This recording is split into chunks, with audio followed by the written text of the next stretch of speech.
Ini penting. Saya ini kan belajar fikih betul sampai sekarang. Saya sampai sekarang masih belajar fikih. Orang kafir, misalnya kamu jadi presiden Mesir atau presiden Arab Saudi. Boleh enggak membiarkan orang kafir hidup di Arab Saudi? Yang enggak Mekah Medina, misalnya pekerja Cina atau Amerika yang di Riyadh atau di Jeddah. Boleh enggak? Boleh. Akadnya namanya akad aman, akad dimah. Kamu bayar sekian, yang penting tak jamin aman, tapi kamu enggak boleh mencibir Islam, mencibir Nabi, mencibir Quran. Itu jenenge akad apa? Dimah atau kafir apa? Dimi. Terus kemudian di Islam juga ada aturan hukum zaman Nabi kalau ada orang Yahudi Nasrani boleh ditetapkan di negaranya asal bayar pajak sama orang Islam, disebut jizyah. Ya, disebut apa? Jizyah. Mulai dulu ya. Lalu orang Khawarij, semoga kowe rai-rai Khawarij. Wong Khawarij dhisik bantah Nabi ngene. Idzan abqaina ala kufrihim. Kalau begitu berarti kita ridho mereka kafir asal bayar. Ayo, sing ekstremen ngaco ayo kenapa? Tak lawan dia secara ilmu. Kan koyo-koyo kan ana pertanyaan anu. Berarti ngene mat, nak sing ra bayar perangi, nak sing bayar apa-apa. Jadi kafir lah ra apa-apa sing penting. Ayo sapa sing wani dipikiran nak Khawarij. Ustaz ndun rokok tak jamin. Ngelek-elek umat Nabi napa? Khawarij hum syarrul khalqi wal khaliqa. Elek-elek umat Nabi. Nabi ora tau dibantah santri beling, dibantah santri khusyuk bola. Mulane Mbah Mun guru kula, gedenge pola santri khusyuk. Bapak di gedenge Pak. Kok Khawarij tuh. Tapi kita tetap khusyuk wae gak apa-apa. Nah, dengerin. Jadi kalau kamu pakai pikiran itu, maka berarti artinya dia mau hitam putih, ada kafir, ada iman. Oke, kita sepakat iman itu benar, kafir itu salah. Oke, dalam hitam putih begitu, kafir itu salah, iman itu benar. Oke, itu hukum hitam putih. Sekarang coba berpikir yang cerdas, yang hati-hati. Lalu hukum hitam putih itu benar enggak dalam hukum proses?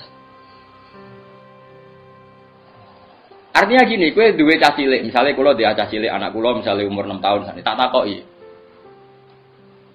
Wong paling mbok seneng ning donya sapa? Mesti jawab temannya, gak ngarah bapake ta ibuke. Lagi kanca akrab sapa wis dijawab. Itu salah apa butuh waktu untuk membenarkan dia? Butuh waktu. Artinya setiap kebenaran itu butuh waktu apa main dihabisi yang salah? Butuh waktu. Nah, ini ada hukum hak, ada hukum proses. Dan hukum proses ini ya diakui Allah melalui ayat famahilil kafirina amhilhum rawaid. Artinya ketika ada akad dimah itu hakikatnya orang kok membiarkan mereka kafir asal bayar juga, tapi ada mahlu, ada imhal, ada waktu mereka berpikir tentang Islam dan diharapkan dari jeda itu mereka tahu Islam.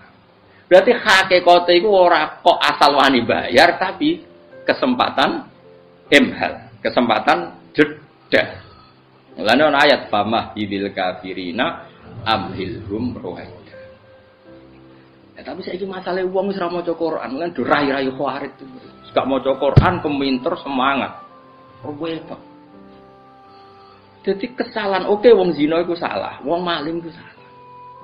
Tapi misalnya detik itu juga kamu bunuh atau detik itu juga kamu habisi, kamu juga disalahkan Allah. Di mana-mana mentobatkan orang itu butuh proses. Sampai Nabi jadi Nabi, gue ambek malaikat Jibril, mereka marahi hujah. Lah anak Nabi dadi nabi niate mateni lah lha apa mbek Jibril ambek Israil luwih efektif. Ya ora. Lah lha apa kerja samane mbek Jibril? Ya ora. Dadi kowe nek kepengin main saling bunuh ya kono kanca akrab mbek Israil. Jadi ini masalah yang sensitif karena ini sudah jadi manhaj dunia. Model Al-Azhar, model Pak Quraisy itu mesti andalannya itu ayat-ayat bahwa dalam metode dakwah kita harus wa inna uyakum la ala hudan afidul alim mungkin. Jadi tok gak metode dakwah itu furqan bainal haqqi wa bainal batil. Ganyang semuanya dan ini jadi dua kelompok besar. Tapi alhamdulillah ini hanya ramai saja di media tapi tidak pernah jadi sama-sama punya pengaruh. Hanya sama-sama menikmati dunianya sendiri. Jadi sing gremeng yang gremeng dhewe, sing grup ini ya dhewe. Tapi saya pastikan secara makna, saya ulang lagi, saya pastikan secara makna memang ada waktu imhal, ya, ada waktu. Coba misalnya sampean baca ayat kuling duru madza fis samawat. Jadi semua orang itu diberi hak ungduru. Coba beri hak jeda ungduru. Apa? Ungduru. Diberi jeda ngenang. Sehingga ketika Sayyidina Ali ditanya, Imam Syafi'i ditanya, lihat di kitab Imam Syafi'i ditanya, apakah boleh membiarkan orang kafir hidup di negara kita dengan motif dagang? Jawab Imam Syafi'i, nah. Terus sampean cari, saya punya kitab Majmu' namanya. Kitab Majmu' itu syarahnya Muhadzab. Dan saya punya edisi syarah yang sudah ditasawuf ulama Al-Azhar, itu ada sekitar 27 jilid. Sekarang baru saya kaji, terus tak kaji terus sampai sekarang. Termasuk dengan cucunya Mbak Zibir, masih saudaranya Ali Lukman. Itu begini, nggak apa-apa misalnya di negara barat atau negara mana saja mengkaji Quran, nggak apa-apa, dipersilahkan. Asal yang dikaji Quran ya, tidak umat Islam. Memang benar-benar apa? Quran. Terus kelompok ini pakai dalil wa in ahadum minal musyrikin astajaruka fa'ajirhu hatta yasma'a kalam Allah. Jika di antara orang kafir ingin hubungan istijarah dengan kamu, istijarah itu akad aman, tidak saling menyerang, tidak saling membunuh, nggak apa-apa, turuti saja, asal motifnya hatta yasma'a kalam Allah, asal semua jeda ini untuk mengkaji kalam Allah, paham ya? Semua ablihu makna setelah orientasinya sama-sama mengkaji kitab suci, maka harus kamu amankan, tidak boleh. Manusia itu dijebak hukum adat, padahal adat itu ya tidak terlibat. Misalnya kalau ada telur jadi ayam normal gitu. Ya tadi, indukan unta melahirkan unta normal itu. Indukan sapi melahirkan sapi normal. Tapi kalau para nabi itu bilang ya agak normal. Enggak normal artinya tetap ada kekuatan Tuhan. Indukan unta tahu apa tentang unta? Dia punya kekuatan apa? Bisa melahirkan unta, bisa menciptakan unta di perutnya, bisa ada jantungnya, ada paru-parunya, ada ususnya. Dia bisa apa? Di situ ada tangan Tuhan itu. Karena para nabi cara berpikir gitu, melihat tembok ya sama. Tembok sama indukan unta itu sama, sama-sama mungkin mengeluarkan unta. Sehingga ketika Nabi Soleh ditanya, bukti apa kekuasaan Tuhanmu? Apa bisa mengeluarkan unta dari batu besar ini? Jawabannya Nabi Soleh ya bisa, sudah bisa. Dan mukjizatnya Nabi Soleh masyhur itu keluarlah unta dari batu. Karena secara teori ya tadi, coba unta indukan itu apa seorang profesor, apa seorang ilmuwan sehingga bisa menciptakan anaknya itu. Apa dia terlibat dalam menciptakan jantungnya, paru-parunya, ususnya? Kan enggak juga. Telur bisa apa coba? Gobloknya bukan main telur itu kan. Tapi bisa mengeluarkan ayam, dia bisa apa? Nah, para nabi, para wali itu tahu semuanya itu kekuasaannya Allah. Nah, kalau karena kekuasaan Allah bedanya apa dengan tembok? Makanya Nabi Muhammad ketika di padang pasir, semua sahabat bingung, nggak ada air, ya Nabi santai aja.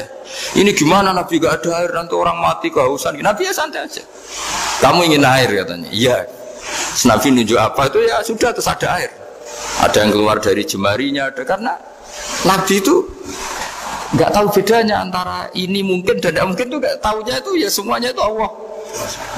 Kalau kamu kan nggak, wah daerah gini nggak mungkin ada air. Ini kan padang pasir. Air itu biasanya di daerah hutan gini malah berteori macam-macam. Seakan-akan tidak ada Tuhan. Jadi kalau orang nggak bakat wali pasti berpikirnya gitu. Makanya nggak wali-wali itu memang nggak bakat karena itu kan artinya menafikan kekuasaannya Allah kan. Seakan-akan Allah tidak mampu bikin air di situ. Tapi kalau Nabi santai aja.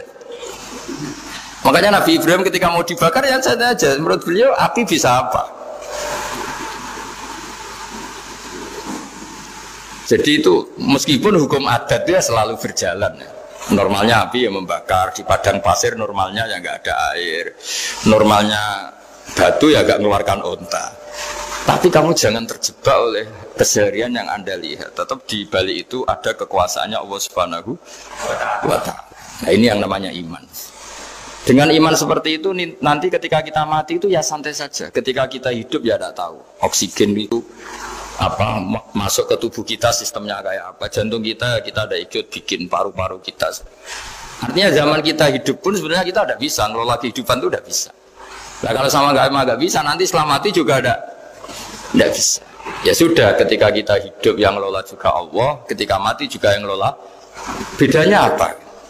Nah ini di sini terus kita dilatih inna sholati wa nusuki wa mahyaya wa mamati lillahi rabbil alamin. Tapi kenapa kita ragu terhadap kehidupan setelah kematian? Karena ketika kita hidup seakan-akan kita tahu cara hidup.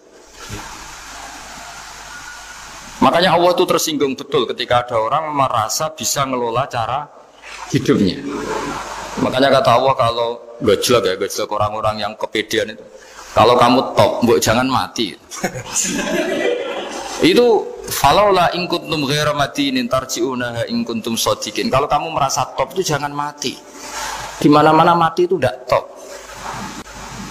Falaula idza balaghatil khulqum wa antum khina idzin tanzur. Mbok ketika nyawa kamu sudah sampai kerongkongan, kamu tarik lagi supaya kamu tidak mati. Mati itu tidak top. Katanya kamu top kok. Mati.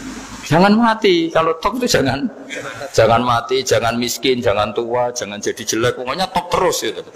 Itu digocol sama Allah. Tapi orang itu lupa bahwa nah ketika sehat begini kita seakan-akan ngelola kehidupan. Nah gara-gara merasa ngelola seakan-akan kalau mati lalu saya gimana ya kalau mati? Di kuburan ngapain ya? Terus kantornya gimana, kerjanya di mana? Ya udah usah begitu.